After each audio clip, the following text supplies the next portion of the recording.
नमस्कार प्यारे साथियों, मैं श्याम क्लासेज के डिजिटल प्लेटफॉर्म पर आप सबका हार्दिक स्वागत एवं अभिनंदन करता हूं।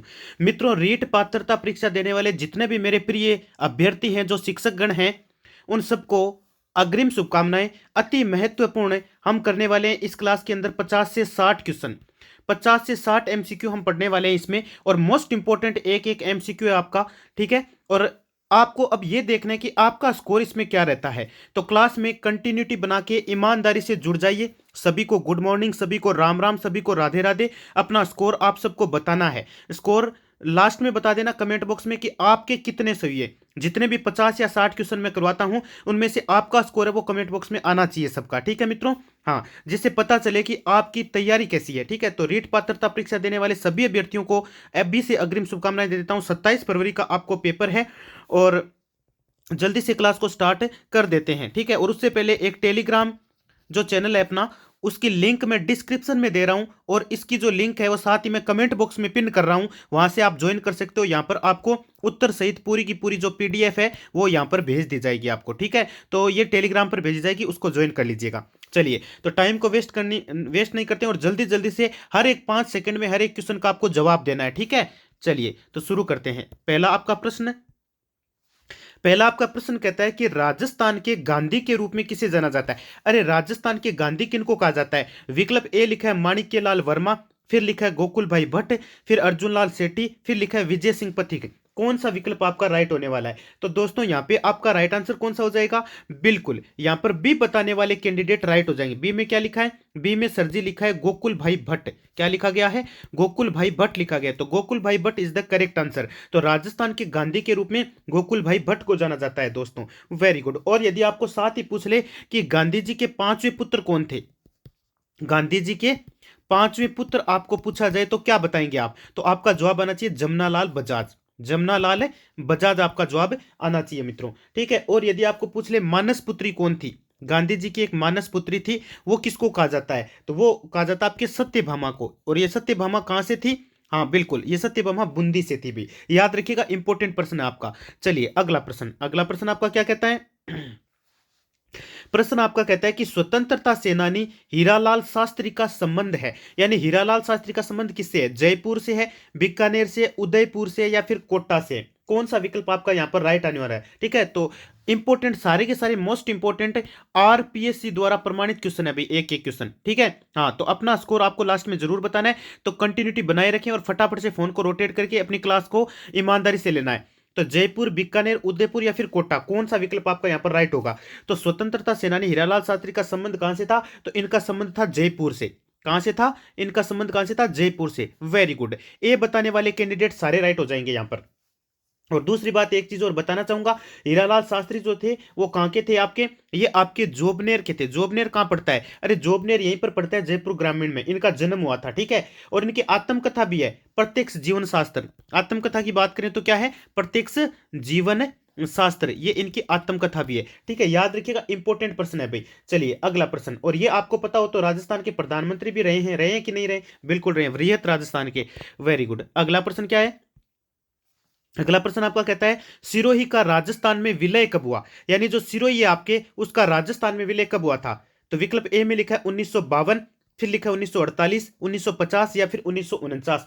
कब हुआ था, तो ये हुआ था आपके विकल्प नंबर 1950 वाला राइट हो जाएगा। यानी सी बताने वाले कैंडिडेट सारे राइट हो जाएंगे। तो सिरोही का राजस्थान में विलय हुआ था 1950 को, याद रखिएगा, बहुत इंपॉर्टेंट है, ठीक है। और सिरोही का विलय राजस्थान के कितने चरणों में हुआ था, ये पूछ ले तो कितने चरणों में हुआ था, ये आपके 2 चरणों में हुआ था। ये भी आपको ध्यान में रखना है साथ में, ठीक है। और राजस्थान में विलय 1 नवंबर 1956 को पूरी तरह से हो गया था। पूरी तरह से, पूर्णतः पूछे तो एक, क्या बताया मैंने आपको, 1 नवंबर 1956 आपको याद रखना है, ठीक है। Very good. हाँ, और आपके बताना चाहूंगा, राजस्थान के एकीकरण का ये कौन सा चरण था, ये आपके 7वां चरण था दोस्तों। कौन सा था, 7वां था।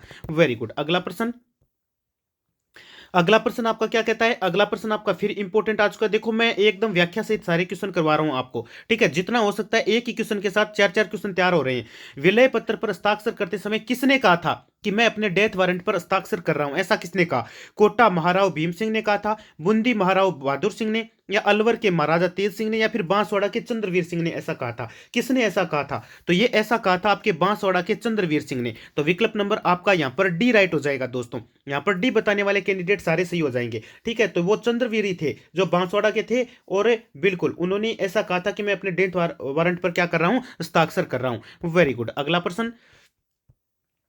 प्रश्न आपका क्या कहता है? मत्स्य संघ की राजधानी निम्न में से किसे बनाया गया? पांचवां आपका प्रश्न है, इंपॉर्टेंट प्रश्न है।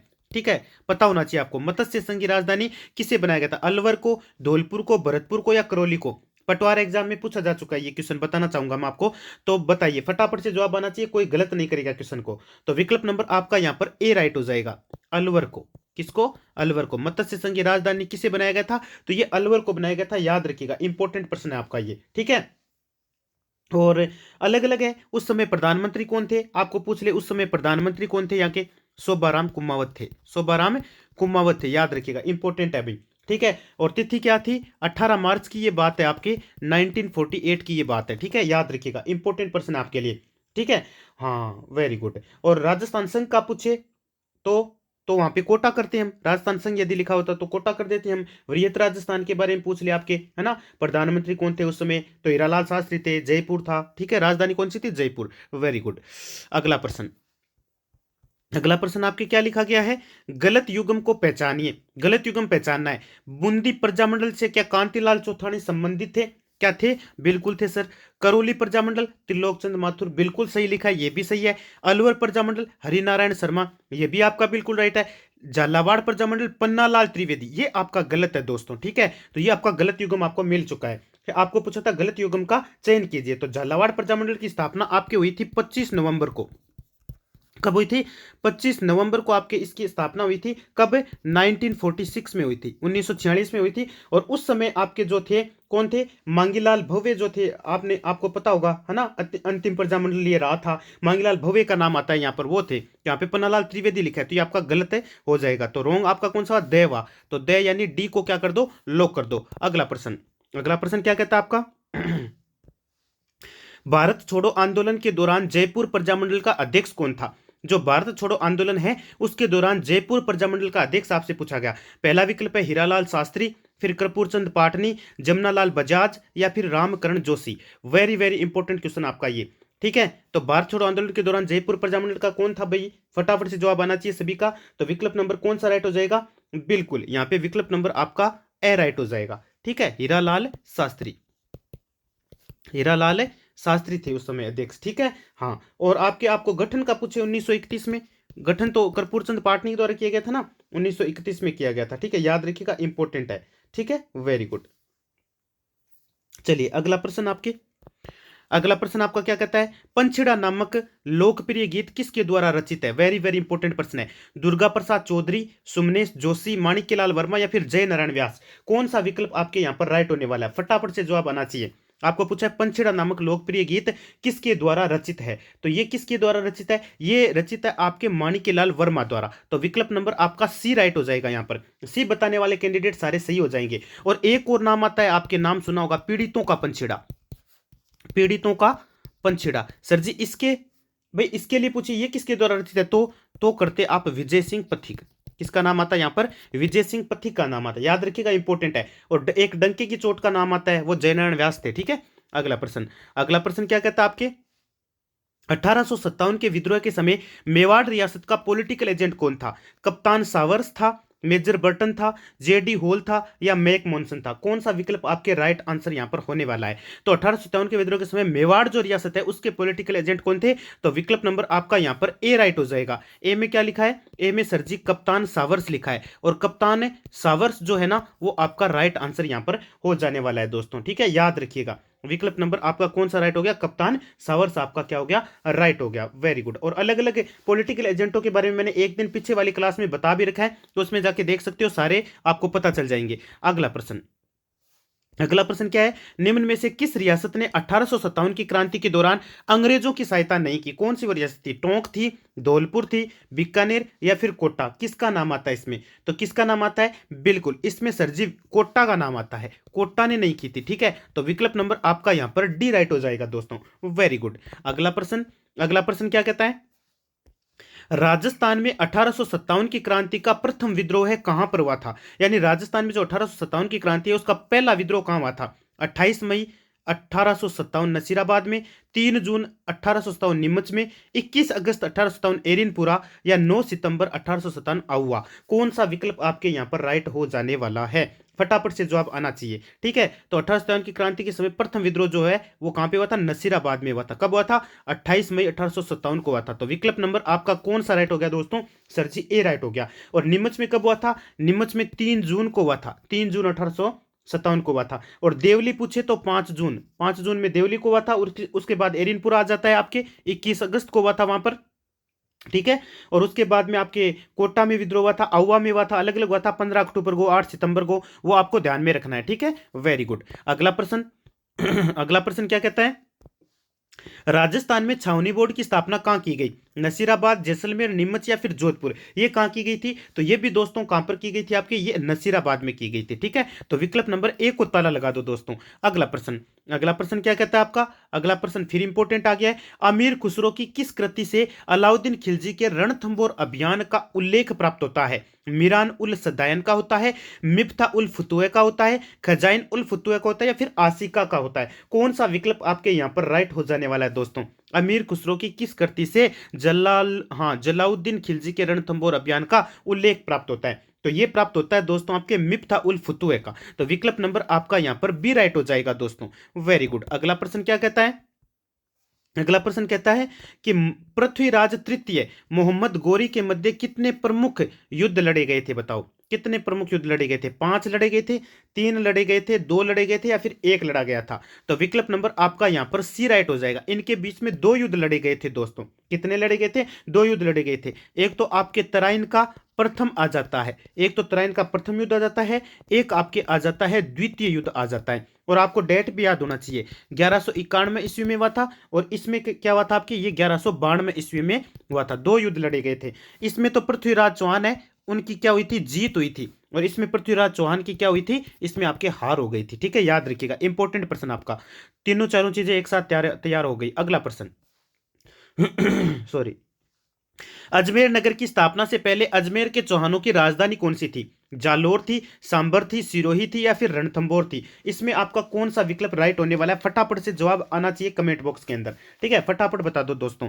ठीक है, जालोर, सांबर, सिरोही या फिर रणथंभौर? आपको पूछा है अजमेर नगर की स्थापना से पहले अजमेर के चौहानों की राजधानी कौन सी थी? तो कौन सी थी दोस्तों? तो राजधानी उस समय थी आपकी सांबर। कौन सी थी उस समय आपकी? कौन सी थी? सांबर थी। तो विकल्प नंबर आपका यहां पर बी राइट हो जाएगा दोस्तों। ठीक है, वेरी गुड। हाँ, प्रथम राजधानी कौन सी थी? अई छतरपुर थी। ठीक है, नागौर याद रख लीजिएगा। ठीक है, याद रखिएगा, इंपॉर्टेंट प्रश्न है ये आपका। अगला प्रश्न अगला प्रश्न आपका क्या कहता है, मराठा विजय का प्रतीक सरगासुली का निर्माण किसने करवाया? बताओ, फटाफट बता दो भाई, ये गलत नहीं होना चाहिए। ठीक है ना? हाँ हाँ, सरगासुली, इसरलाट है ना, इसी के लिए बात चल रही है। प्रताप सिंह, ईश्वरी सिंह, जय सिंह या फिर माधो सिंह? कौन सा विकल्प आपका राइट होने वाला है? तो विकल्प नंबर आपका यहां पर बी राइट हो जाएगा दोस्तों। बी में क्या लिखा गया है? बी में सरजी लिखा गया है ईश्वरी सिंह, ईश्वरी सिंह लिखा गया है। ठीक है, वेरी गुड। अगला प्रश्न क्या कहता है आपका? अगला प्रश्न आपका लिखा गया है यहां पर, एक मिनट, पिछला प्रश्न क्या था आपका? पिछला प्रश्न दोबारा पढ़ो। मराठा विजय का प्रतीक सरगासुली का निर्माण किसने कराया था? सरगासुली का निर्माण, हाँ बिल्कुल, ईश्वरी सिंह ने कराया था। वेरी गुड, ईश्वरी सिंह ही राइट होगा दोस्तों यहां पर। ठीक है, याद रखिएगा। अगला प्रश्न क्या कहता है आपका? अगला प्रश्न आपका ये कहता है दोस्तों, क्वेश्चन लिखा गया कि 12 कोटड़ी के नाम से कौन सा राज्य प्रसिद्ध है? 12 कोटड़ी के नाम से आमेर है, सिरोही है, भीनमाल है या फिर कोटा है? कौन सा विकल्प आपका यहां पर राइट होने वाला है? तो यहां पे फटाफट से जवाब देंगे सारे कैंडिडेट। ठीक है, तो राइट आंसर कौन सा होगा आपका? यहां पे आपका आमेर हो जाएगा दोस्तों। क्या हो जाएगा? आमेर। 12 कोटड़ी के नाम से कौन सा राज्य प्रसिद्ध है? तो 12 कोटड़ी आमेर। आमेर की राज्य की सामंती व्यवस्था थी, आपको पता हो तो। ठीक है ना? और पृथ्वीराज कछावा का नाम सुना होगा, खानवा के युद्ध में जो मारे गए थे ना पृथ्वीराज कछावा। हाँ, तो उनके 12 पुत्र है ना, 12 पुत्र, 12 पुत्रों के नाम पर 12 अस्थायी जागीर चलाई गई, इसीलिए इसको 12 कोटड़ी के नाम से जाना जाता है, यह भी ध्यान में रखना साथ में। अगला प्रश्न, अगला प्रश्न आपका क्या कहता है? प्रश्न आपका इंपॉर्टेंट फिर से, मोटा राजा उदय सिंह ने अपनी पुत्री जगत गोसाई का विवाह किस मुगल युवराज से किया था? सलीम से किया था, खुर्रम से, बहादुर शाह से, या सलावत खां से किया था? बताओ। इंपॉर्टेंट प्रश्न फिर आ गया है। हाँ, गलत नहीं होना चाहिए दोस्तों। मोटा राजा उदय सिंह ने अपनी पुत्री जगत गोसाई का विवाह किससे किया था? बताओ किससे किया था ये? हाँ, गलत नहीं होना चाहिए। इंपॉर्टेंट प्रश्न आपका, और आपको पता होना चाहिए सबको, ठीक है ना?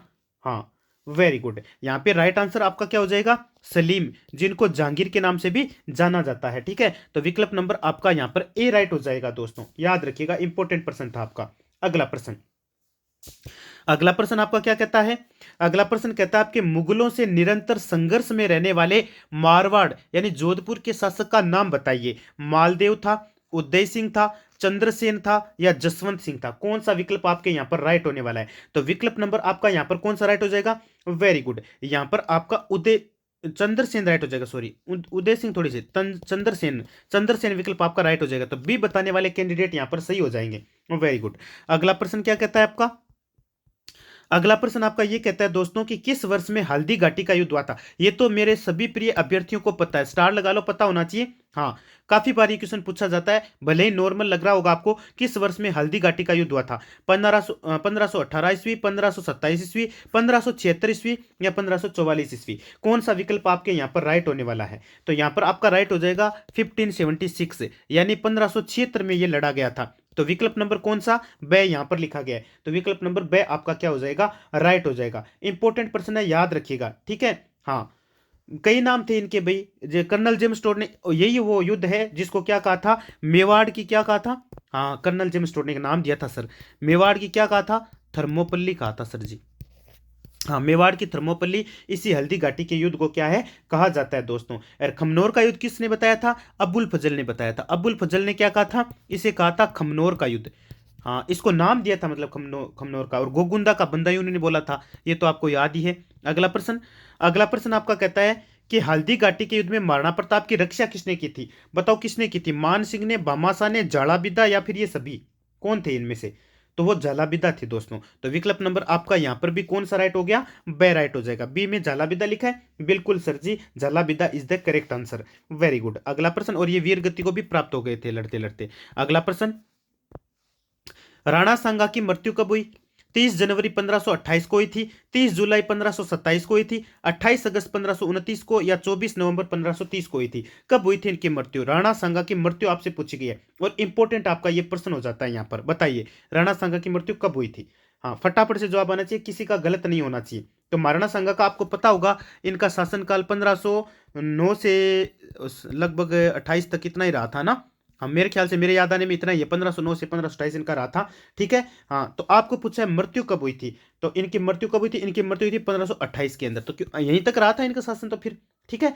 हाँ, इनका राज्यभिषेक तो 1509 को ही किया गया था, मेरे ख्याल से, जहां तक मुझे याद है 1509 में इनका राज्यभिषेक हो गया था, ठीक है? अगला प्रश्न देखो, और बाकी युद्धों के बारे में आप ध्यान रख लेना। खातौलीकार, बांडीकार, गागरोन और बयानार, ये युद्ध है ना, वो लड़े गए थे इनके द्वारा। अगला प्रश्न, अगला प्रश्न क्या है? किस राजपूत शासक को हिंदू सुल्तान के नाम से जाना जाता है? कौन सा राजपूत शासक है जिसको हिंदू सुल्तान के नाम से जानते हैं? महाराणा उदय सिंह को, कुंभा को, प्रताप को, या फिर सांगा को? फटाफट से जवाब दे दीजिए, फटाफट से जवाब आना चाहिए सबका, ठीक है ना? तो विकल्प नंबर कौन सा राइट हो जाएगा यहाँ पर? यहाँ पर दोस्तों आपका बे राइट हो जाएगा। Maharana Kumbha is the correct answer. Hindu सुल्तान महाराणा कुंभा को कहते हैं भाई, याद रखिएगा, ठीक है? हाँ, और काफी इनकी रचनाएं भी है ना? हाँ, दान गुरु, चाप गुरु, है ना? हाँ, हाल गुरु, ये तो आपने पढ़ रखा होगा ना। इन्हीं को हिंदू, राणो रासो भी इन्हीं को कहते हैं, हिंदू सुल्तान भी इन्हीं को कहते हैं, राजगुरु भी इन्हीं को कहा जाता है, ठीक है? बहुत सारे इनके नाम हैं भाई। तो विकल्प नंबर बी आपका यहाँ पर राइट हो जाएगा। अगला प्रश्न क्या कहता है? अगला प्रश्न आपका ये कहता है दोस्तों कि ललित विग्रहराज का लेखक कौन था? अरे, जो ललित विग्रहराज है ना, उसका लेखक बताओ। विग्रहराज चतुर्थ, हरिराज, सोमदेव, या पृथ्वीराज तृतीया? कौन सा विकल्प आपका यहां पर राइट हो जाने वाला है? फटाफट जवाब देंगे भाई 24वें प्रश्न का, ठीक है? तो विकल्प नंबर आपका कौन सा राइट हो जाएगा? सर जी, बी को लॉक कर दो, जहां पे क्या लिखा गया है? सोमदेव लिखा गया है। Very good. ललित विग्रहराज का लेखक कौन था? सोमदेव था, याद रखिएगा, इंपॉर्टेंट प्रश्न आपको पता होना चाहिए, ठीक है? अगला प्रश्न, अगला प्रश्न क्या कहता है आपका? प्रश्न नंबर 25, ये तो सबको पता है भाई, मेरे सारे प्रिय अभ्यर्थी बता देंगे। Annals and activities of Rajasthan नामक पुस्तक किसने लिखी? V Smith, George Thomas, James Tod या फिलिप मेसन? देखो वी स्मिथ को डिलीट कर दिया है, फिलिप मेसन को डिलीट कर दिया है। हाँ सर जी, ये तो बहुत अच्छा कि आपने डिलीट कर दिया। ठीक है, अब बचे आपके पास दो ऑप्शन, फटाफट जवाब दे दो। जॉर्ज थॉमस थे या जेम्स टोड थे? तो वो थे दोस्तों आपके जेम्स टोड। जेम्स टोड का नाम आता है, जेम्स टोड थे। जेम्स टोड ने ये आपके पुस्तक लिखी है। काफी पता होगा इसके बारे में, तो सारे कैंडिडेट को पता है भाई, ये आपके बहुत बार आपने प्रश्न पढ़ा होगा। ठीक है ना, इसका प्रकाशन कब किया था? 1829 में इसका प्रकाशन हुआ था पुस्तक का, पता हो तो आपको। ठीक है, प्रकाशन पूछ रहे तो आपको पता होना चाहिए। अगला प्रश्न, अगला प्रश्न फिर आया आपके, निम्नलिखित में से किस जिले में गोड़वाड़ी बोली बोली जाती है? गोड़वाड़ी कौन से जिले में बोलते हैं? कल भी ये प्रश्न बताया था। जैसलमेर में, जालौर में, डूंगरपुर में या फिर अजमेर में? कहां बोली जाती है गोड़वाड़ी बोली? तो गोड़वाड़ी बोली जाती है आपके जालौर के अंदर। पाली जालौर है ना, उधर गोड़वाड़ी बोली बोलते हैं। और ये किसकी उपबोली है? उपबोली पूछ लेना आपको, उपबोली। अरे कल की क्लास में प्रश्न बताया, ये मारवाड़ी की उपबोली है। किसकी है? मारवाड़ी की उपबोली। मारवाड़ी इसकी उपबोली है, मारवाड़ी की उपबोली है, मारवाड़ी की उपबोली है। ठीक है, और जालौर और पाली साइड में ना ये बोली आपके बोली जाती है, याद रखिएगा, इंपॉर्टेंट आपके लिए। ठीक है गुरुजी, अगला प्रश्न देखो। अगला प्रश्न, उपबोलियां और भी इसकी सिरोही है, बालवी है, खड़ी है, उपबोलियां ही है सारी। ठीक है, याद रख लिया। अगला प्रश्न, अगला प्रश्न करिए, किस भाषा से राजस्थानी का उद्भव हुआ? अरे कौन सी भाषा से राजस्थानी का उद्भव हुआ था? अरे शोर से नहीं, अपभ्रंश से हुआ था, भोजपुरी से, मराठी से या फिर बंगाली से? किससे हुआ था भाई? फटाफट जवाब देंगे सभी। ठीक है, तो विकल्प नंबर आपका यहां पर ए राइट हो जाएगा। ए में क्या लिखा है आपके सर जी? ए में लिखा गया है शोर सेनी। क्या लिखा गया है? शोर सेनी अपभ्रंश लिखा गया, तो यही आपका विकल्प राइट हो जाएगा दोस्तों। तो ए बताने वाले कैंडिडेट सारे सही हो जाएंगे। अगला प्रश्न, अगला प्रश्न 28वां आपका क्या कहता है?